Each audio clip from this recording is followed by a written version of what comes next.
अभय नारायण सिंह पटेल जी, पूर्व एमएलसी राकेश यादव जी, जयराम सिंह पटेल जी, आरिफ खान साहब, दुर्ग विजय राम जी, डॉक्टर हरिराम सिंह यादव विधानसभा के अध्यक्ष, जगदीश यादव जी, मुख्यराम, राजेश पासवान जी, दिनेश यादव जी, आदरणीय श्रीमती सुधा राय जी, श्रीमती शीला यादव जी, यहाँ पर उपस्थित श्रीमती समा वसीम जी, गोरेला जायसवाल जी, हरकेश विश्वकर्मा जी, सैफुल्लाह साहब अंसारी जी और हमारे बगल की लोकसभा के प्रत्याशी राजीव राय जी, मैं बहुत सारे नेताओं के जिनके मैं नाम नहीं ले पा रहा हूं, हमारी समाजवादी पार्टी के सभी नेता जो मंच पर हैं, दाईं तरफ सांस्कृतिक प्रकोष्ठ के सभी हमारे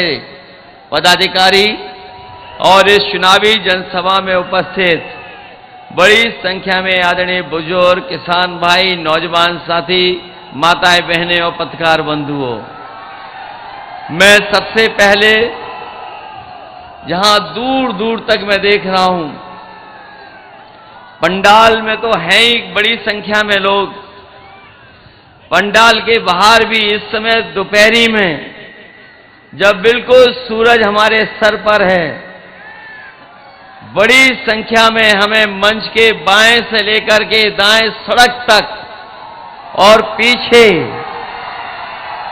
जहां कहीं थोड़ी बहुत छाया भी मिल रही है वहां भी लोग दिखाई दे रहे हैं।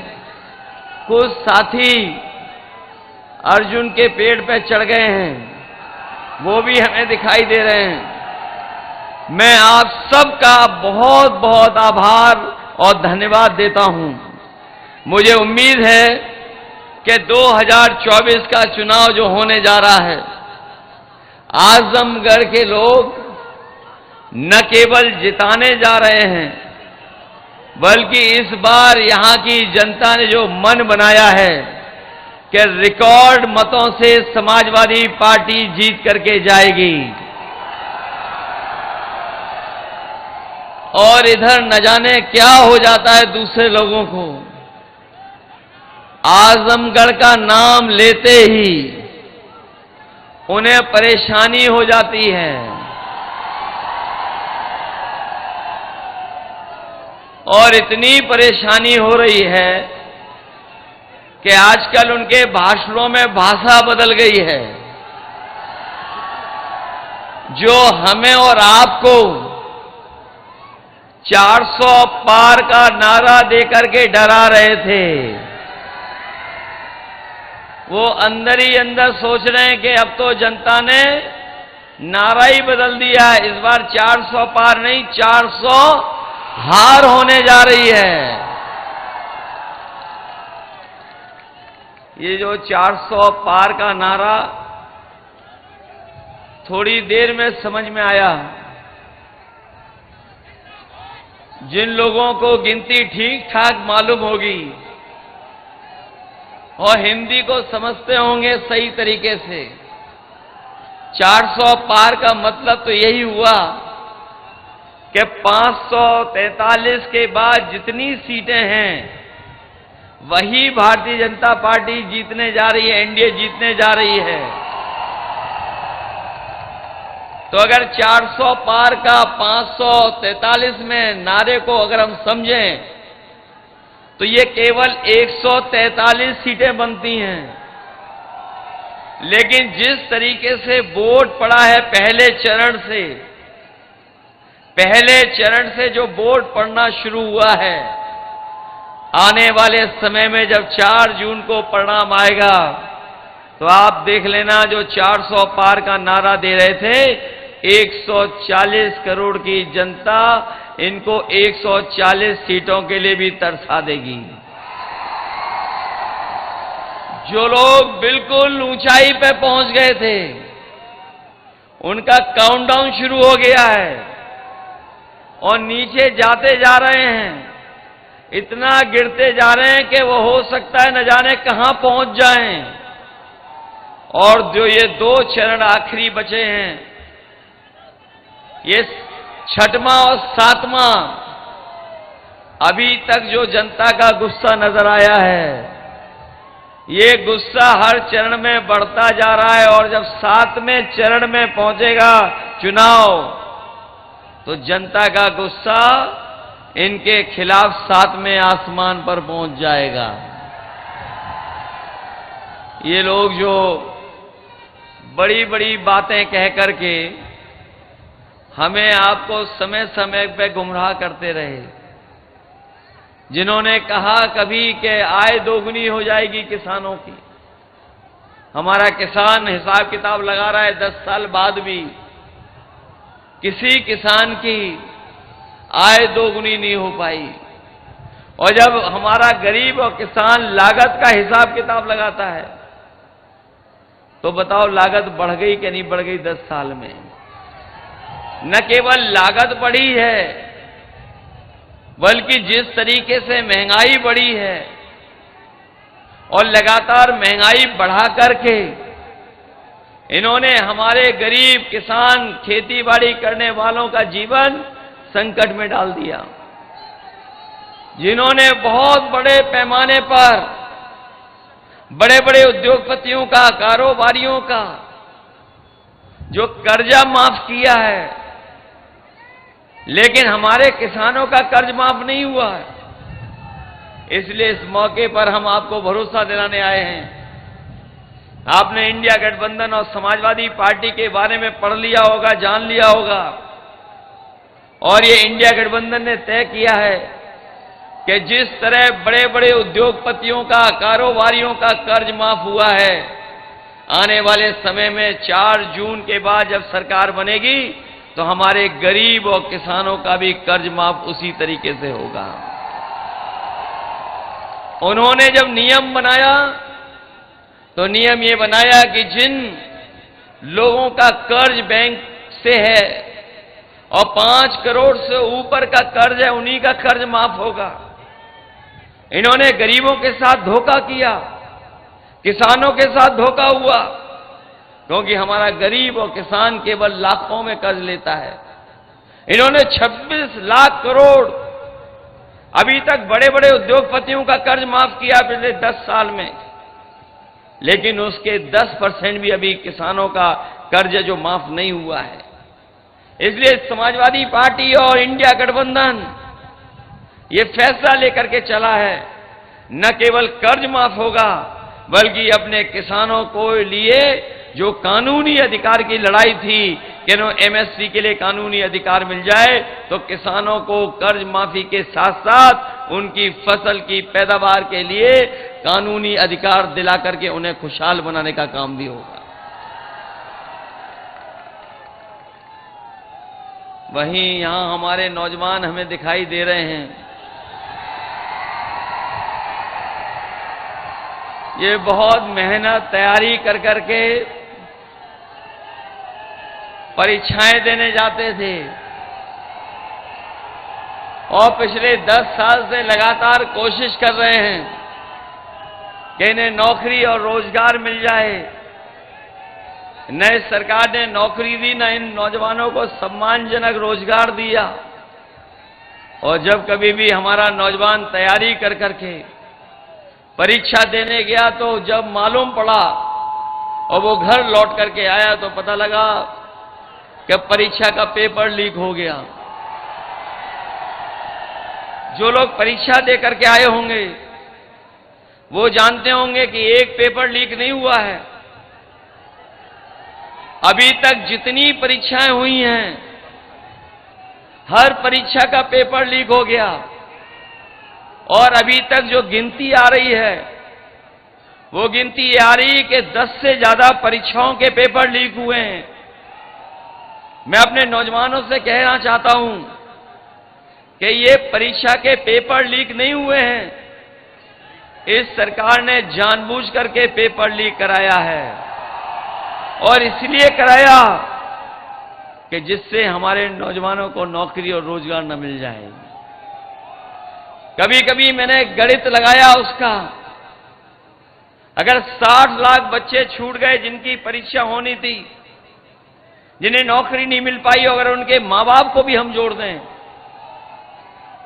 तो कुल मिलाकर के ऐसे लोग जो उत्तर प्रदेश में हैं, अगर एक परिवार के 3 सदस्य प्रभावित हैं उससे, तो अभी तक जो परीक्षाओं के पेपर रद्द हुए ऐसे 60 लाख नौजवान हैं। अगर हम 3 का गुणा 60 लाख में कर दें तो ये कुल मिलाकर के 1 करोड़ 80 लाख होता है। और यही 1 करोड़ 80 लाख का अगर हम भाग दे दें 80 लोकसभाओं से, तो हर लोकसभा में 2,25,000 वोट कम होता है। कोई भरपाई हो तो बता दो कि 2,25,000 वोट कहां से लाओगे? कोई भरपाई का रास्ता हो तो बताइए बीजेपी के लोग।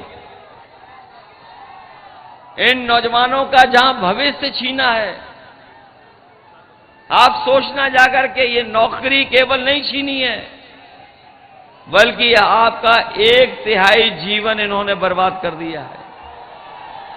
इन नौजवानों का 1/3 जीवन बर्बाद हुआ है।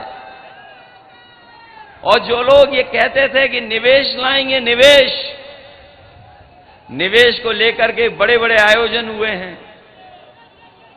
लखनऊ से लेकर के दिल्ली और दिल्ली से लेकर के विदेशों तक बीजेपी के लोगों ने धोखा देने के लिए निवेश के आयोजन किए।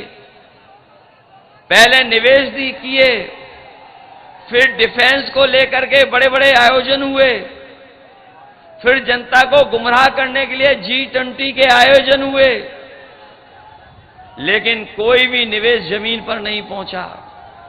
जो सरकार कहती थी लाखों करोड़ का निवेश आया है, अगर जमीन पर एक भी कारखाना और एक भी उद्योग लगा हो तो बताएं आप। भूल जाइए और उत्तर प्रदेश, लेकिन हमारे आजमगढ़ के भाई बहनों बताओ, अगर एक भी कारखाना भारतीय जनता पार्टी की सरकार में यहां लगा हो तो बता दें। कोई कारखाना नहीं, केवल झूठा निवेश का आंकड़ा दिखाना। इसलिए नौजवान साथियों, हम आपको भरोसा दिला के जा रहे हैं कि सरकार की 30 लाख नौकरियां खाली हैं जो अभी तक भरी नहीं गई हैं। इंडिया गठबंधन सरकार में बनते ही 30 लाख नौकरियों को खोलने का काम करेगा और अपने नौजवानों को आरक्षण का पालन कर करके उनके जीवन में बदलाव लाने का काम होगा। न केवल 30 लाख नौकरियां, बल्कि जो अग्निवीर वाली व्यवस्था थी, जिसमें बड़े पैमाने पर नौजवान फौज में भर्ती होते थे, जाके उन्हें वर्दी पहनने को मिलता था, पक्की नौकरी मिलती थी। इस सरकार ने उनकी भी नौकरी आधी अधूरी कर दी, 4 साल की नौकरी कर दी। अगर शहीद होगा तो सम्मान नहीं मिलेगा, जो सुविधाएं होती हैं वो भी नहीं मिलेगा, और 4 साल के बाद घर वापस भेज देंगे। हम समाजवादी लोग अपने नौजवानों को भरोसा दिला के जा रहे हैं कि ये अग्निवीर व्यवस्था कभी भी लागू नहीं होगी। सब सरकार बनेगी तो अग्निवीर व्यवस्था खत्म करा करके जो पहले व्यवस्था थी पक्की नौकरी वाली, वही फौज की पक्की नौकरी दिलाने का काम भी हम लोग नौजवानों को करेंगे। इनके 10 साल में हर बात झूठी निकली इनका हर वादा झूठा निकला।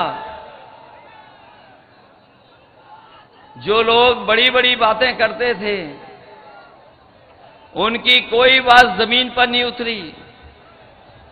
जो कभी जुमला लेकर के आए थे, वो ही आज गारंटी लेकर के आए हैं, और गारंटी में कुछ मिलना नहीं है किसी को। जब इनके पहले घोषणा पत्र में कुछ नहीं लागू हो पाया, तो बताओ गारंटी में क्या लागू हो जाएगा। और गारंटी जो लेके आए हैं सब झूठी गारंटी हैं। इसलिए जहां मैं आपसे अपील करने आया हूं, वहीं मैं आपको सावधान करने भी आया हूं। ये समय समय पर भारतीय जनता पार्टी ने न केवल साजिश कर करके, झूठ बोल करके जनता को गुमराह करने का काम किया। और इनका एक एक अगर हम फैसला देख लेंगे तो फैसला जनता के खिलाफ लिए हैं। जिन लोगों ने महंगाई बढ़ा दी हो, बेरोजगारी बढ़ा दी हो, और जो लोग यहां पर हैं वो खुद महसूस करते होंगे कि इनकी सरकार में लगातार महंगाई बढ़ी है। यहां जो हमारे किसान भाई मौजूद हैं वो जानते होंगे जब खाद खरीदे होंगे तो इन्होंने खाद की बोरी से भी चोरी कर ली। पहले 5 किलो, फिर 5 किलो, अब 10 किलो की चोरी हो रही है। यहां किसान भाई होंगे वो जानते होंगे डीएपी खरीदने गए तो इन्होंने जबरदस्ती नैनो यूरिया खरीदवा दी। और नैनो यूरिया इसलिए खरीदवाई क्योंकि इन्हें कुछ लोगों को लाभ पहुंचाना था। इन्होंने भरोसा दिलाया था कि नैनो यूरिया के बाद किसानों की पैदावार बढ़ जाएगी। न पैदावार बढ़ी, न कोई खेती को लाभ पहुंचा। और सुनने में आ रहा है कि जिस तरीके से बड़े बड़े उद्योगपति पैसा लेके भाग गए थे, उसी तरीके से नैनो बनाने वाली कंपनी भी और वो साइंटिस्ट लोग भी भारत छोड़ करके चले गए।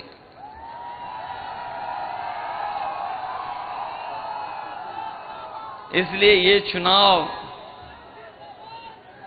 न केवल हमारे आपके भविष्य का चुनाव है, बल्कि आने वाली पीढ़ी के भविष्य का भी चुनाव है। जहां आने वाली पीढ़ी के भविष्य का चुनाव है, वहीं ये चुनाव लोकतंत्र को बचाने का भी है, संविधान को बचाने का भी है। क्योंकि इधर भारतीय जनता पार्टी के लोग ये जो 400 पार का नारा दिया था वो इसलिए दिया था कि वो संविधान से छेड़खानी करना चाहते थे, संविधान बदलना चाहते थे। लेकिन जो लोग ये सपना लेकर के निकले हैं कि संविधान बदल देंगे, संविधान बदलने वालों को इस बार आजमगढ़ की जनता बदलने का काम करेगी। ये लोग जो डबल इंजन वाले हैं, ये जो डबल इंजन सरकार वाले हैं, आजमगढ़ में तो नए तरह का मामला है। यहां डबल अभिनय वाले लोग हैं। डबल इंजन वाले तो हैं ही हैं, लेकिन डबल अभिनय वाले भी यहां पर हैं। इसलिए उनसे भी सावधान रहना। और जितना भी काम समाजवादियों ने किया वो सब खराब कर दिया। चाहे वो एम्बुलेंस हो वो खराब हो गई, चाहे वो 100 नंबर बनाई हो वो व्यवस्था खराब हो गई। और 100 नंबर के अलावा जो अस्पताल या जो बिजली का इंतजाम किया था वो भी खराब कर दिया। और जहां बिजली आनी चाहिए थी, लेकिन बिजली के साथ साथ बताओ आपका बिल बढ़ करके आ रहा कि नहीं आ रहा? बिल तो बढ़ा ही दिया। और अगर जब कभी बाजार से बिजली वो दवाइयां लेने जाते होगे तो बताओ दवाइयां महंगी हो गई कि नहीं हो गई?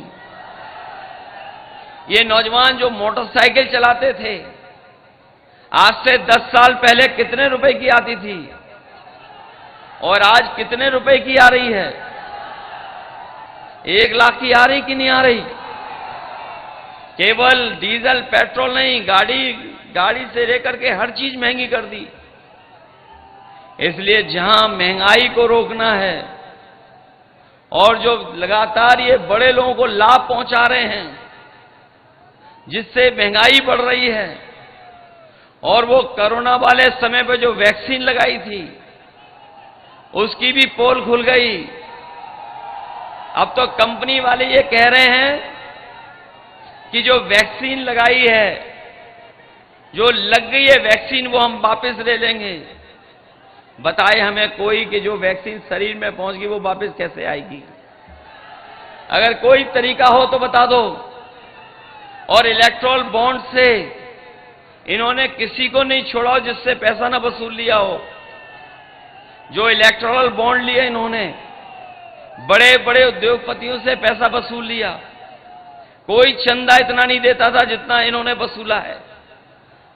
चंदा लेना या देना हजारों में होता है। लाखों में होता है, कोई करोड़ों में चंदा नहीं देता।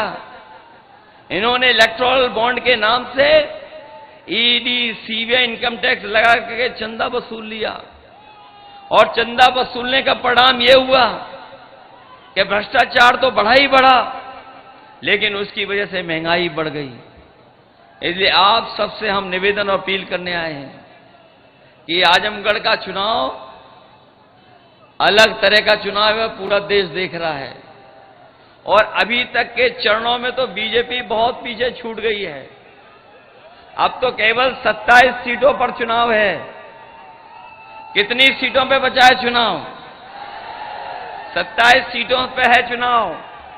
अभी तक तो हम ये कहते थे कि समाजवादी पार्टी और इंडिया गठबंधन एक सीट छोड़ करके सब सीटें जीतेगी, लेकिन अब जैसा पता लग रहा है कि हो सकता है जिस तरह से जनता का मूड है इस बार 80 की 80 सीटें भारतीय जनता पार्टी हार जाए। जब हम देखते हैं समीकरण को या हिसाब किताब लगाते हैं तो कोई सीट हमारी पीछे नहीं है। बताओ, आजमगढ़ की सीट कोई पीछे है? आपके लालगंज की सीट कोई पीछे है क्या?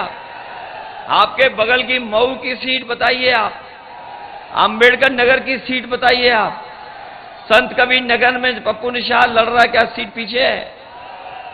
कोई सीट पीछे नहीं है। इस बार लगता है कि पूर्वांचल की जनता भारतीय जनता पार्टी का पूरा सफाया करने का काम करेगी। ये लोग जो कहते हैं शहजादे शहजादे, सुन रहे होंगे आप लोग कई बार कांग्रेस पार्टी और हम लोगों को मिलकर के कह रहे हैं शहजादे। इस बार देखना, दोनों मिलकर के जो शहजादे ऐसी शह देंगे और जनता ऐसी मात देगी कि इनका पता नहीं लगेगा। इस बार शहजादे शह देने जा रहे हैं और जनता मात देने जा रही है। जो लोग G20 लेकर के घूम रहे थे, G20, ये जो G20 हैं, उस पार्टी में केवल 2 लोगों की चलती है, बाकी सब जीरो हैं। ये जो G20 के बारे में कहते थे कि हमें बहुत बड़े पैमाने पर सम्मान बढ़ा है देश का, वो G20 केवल G2 हैं उसमें, बाकी उस पार्टी में जीरो हैं। और हमारे जो लखनऊ वाले हैं, इधर सुनने में आए इनकी भी भाषा बदल गई है। ये जो समय समय पर बुलडोजर लेकर के चलते थे, इन्हें पता ही नहीं है कि लीकेज कहां पर है। इस बार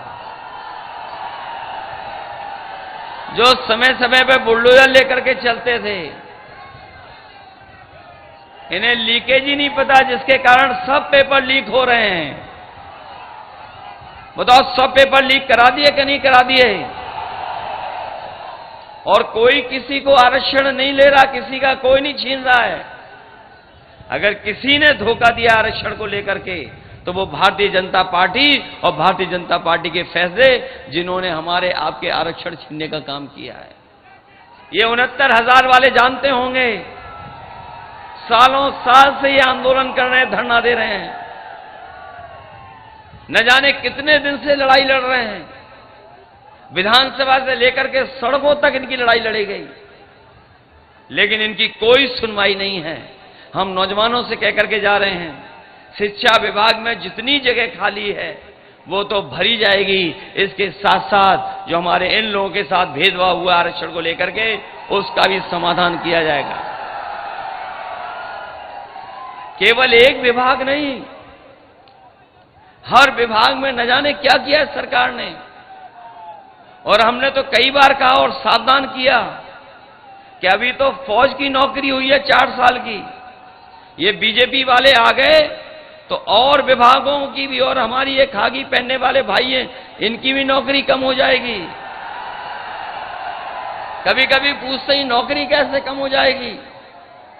तो हम उनसे कहते कि बताओ, जो सरकार ने फैसले लिए ऐसे एयरपोर्ट को बेचने का, क्या आपको पता है कि एयरपोर्ट बिक जाएगा?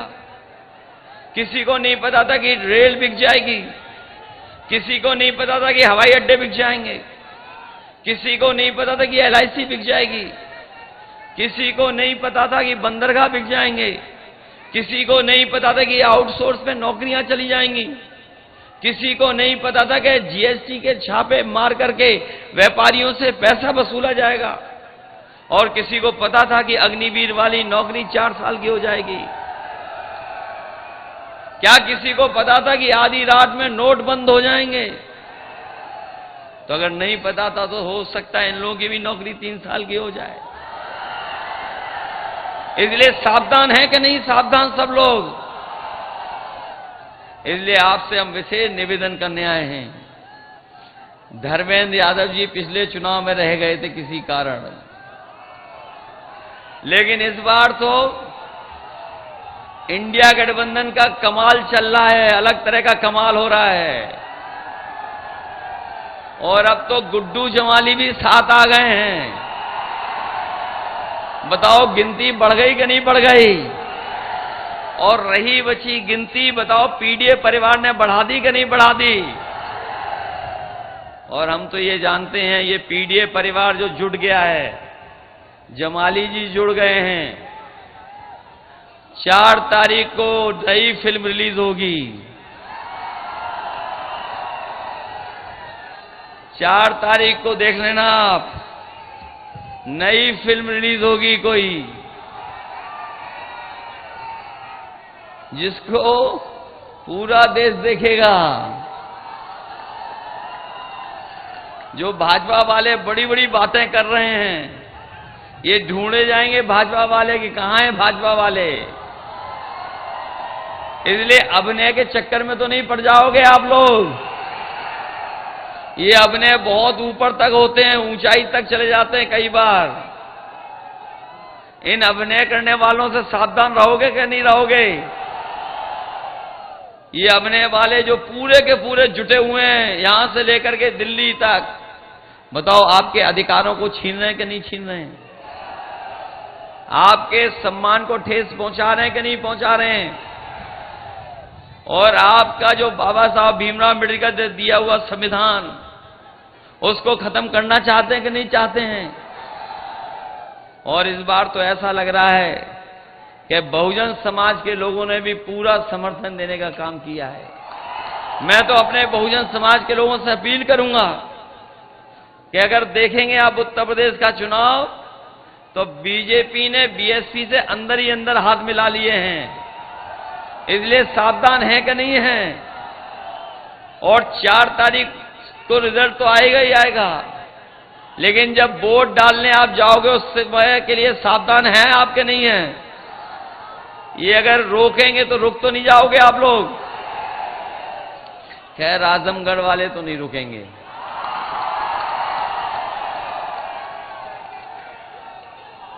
आजमगढ़ वाले तो रुक तो नहीं पाओगे।